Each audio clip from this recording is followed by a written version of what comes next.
Hello and a warm welcome, Survivor, to this Halloween special.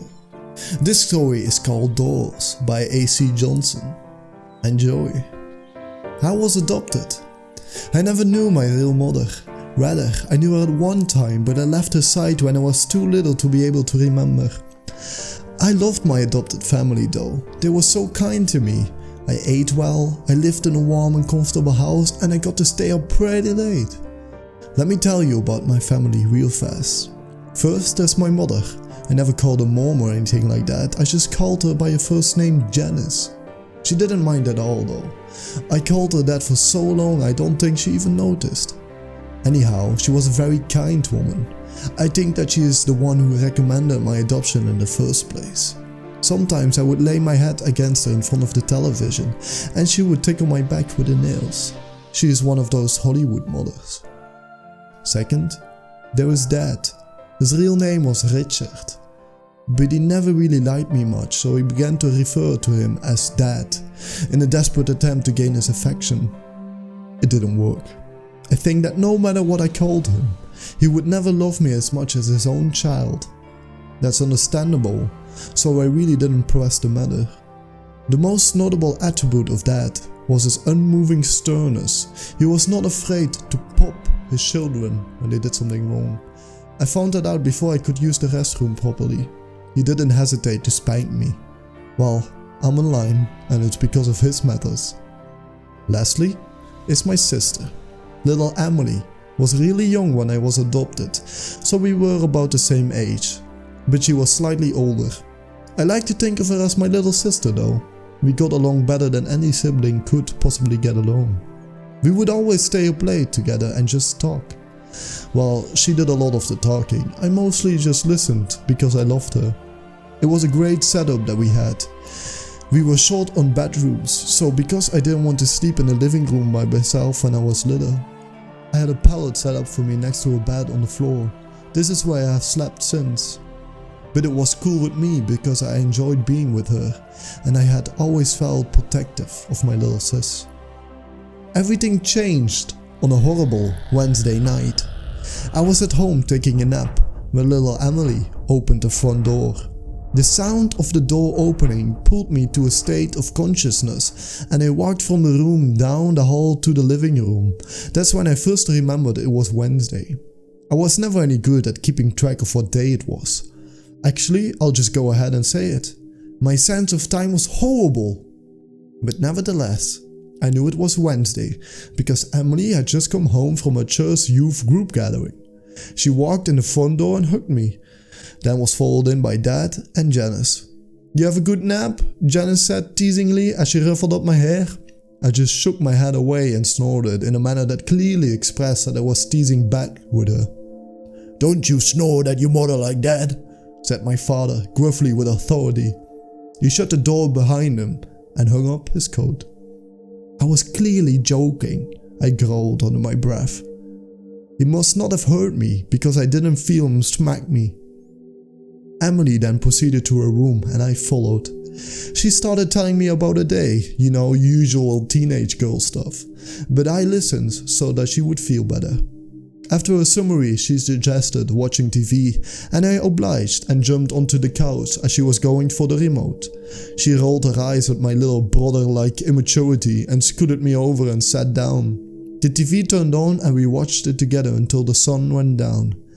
Emily was the kind of girl that, instead of watching cartoons and soap operas, would rather watch Discovery and Animal Planet and Natural Geographic. I like those too, so I don't mind. Actually, those were the only channels that can hold my attention. So it got late, and Janice walked up behind the sofa. "Emily, it's past your bedtime. Turn off the television and go to your room. You too." She pointed at me. Emily turned off the program we were watching grudgingly and stood up. She started down the hallway to her room. As I followed, I couldn't shake the feeling that something wasn't right. We went into her room and Emily turned off the light. Just as she did, I caught a flash of movement out of the corner of my eye. It was out the window, but as soon as I redirected my line of sight to where the window was no longer in my peripheral vision, what I thought I saw was gone. I still remained alert for my sister's sake. I lay there in the darkness with nothing but a thin ray of light from the street lamp outside to illuminate the room. It wasn't much. Time and time again I could have sworn that I heard subtle sounds just out the window. A twig break, leaves squinching, clothes jostling, and all the while I could smell a faint stench of sweat and blood. I kept my eyes open most of the night. The sounds outside subsided and the smell left my nose. I began to feel at ease and my eyelids closed. Not long after that I heard a very loud crash on the other side of the house. I was up in an instant. "There's someone in the house!" I barked with extreme adrenaline coursing through me. "Wake up!" I shrilly pleaded with Emily. She did, and as soon as I saw her sit up, I ran into my parents' room. Dad was dead. His neck was splayed open and gaping as blood spilled out of it. Off the bed and onto the floor. I saw that the master's bedroom door was closed, and just before it, on the outside, was a man. A man. I don't feel comfortable calling it that. He was very large and rugged. He turned around and saw me, and that's when I saw him accurately for the first time. I won't forget it.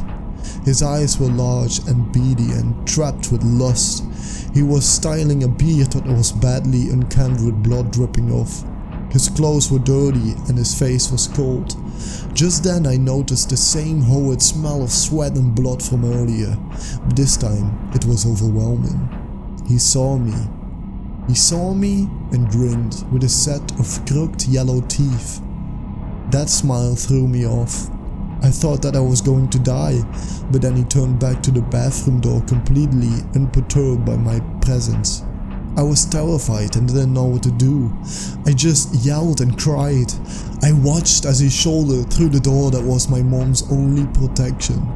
I watched as he raised the large razor that he was carrying, but he had obviously neglected to use properly. I watched as he sliced her open and tore her to shreds. I then heard something. The last thing that I wanted to hear. It was Emily's scream coming from behind me. The large monstrosity looked up from my butchered mother and stared at my little sister. I was distraught. He stood up and quickly started walking towards us. My sis turned and ran, and I was at a loss when he bypassed me and went straight after her. Why was she still in the house? Had she not assessed the situation and run? Apparently not, and now she was dead and I was alone. I ran after them both. I expected the man to kill her as he had the rest of my family, but I was sadly mistaken.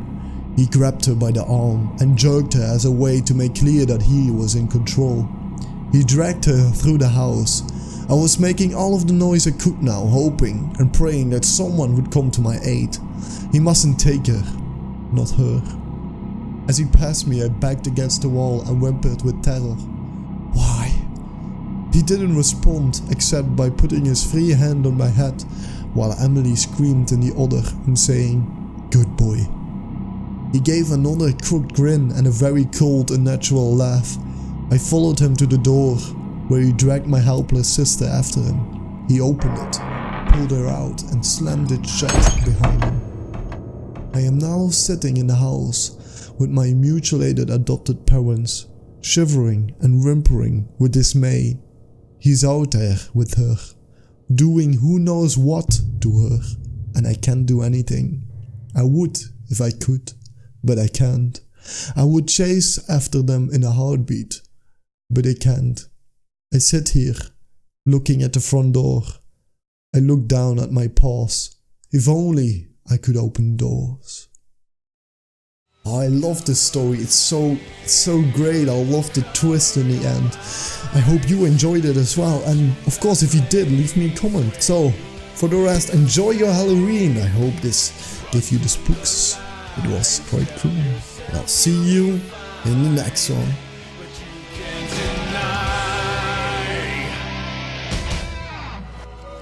The chills up your spine.